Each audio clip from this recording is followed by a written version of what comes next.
Ngipin itong ICI at talagang isang pagkakasa kasi ngayon ang ICI is a creation na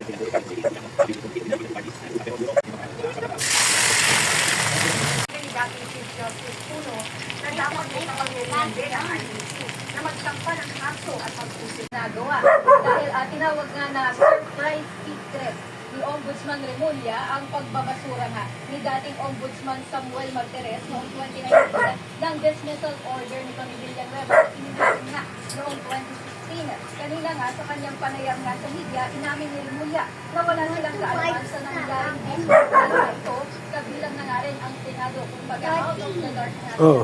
silang dalawa, ang Ombudsman at ang Senado tungkol sa dismissal na ito. Ani ni Remulla, magsasagawa siya ng investigasyon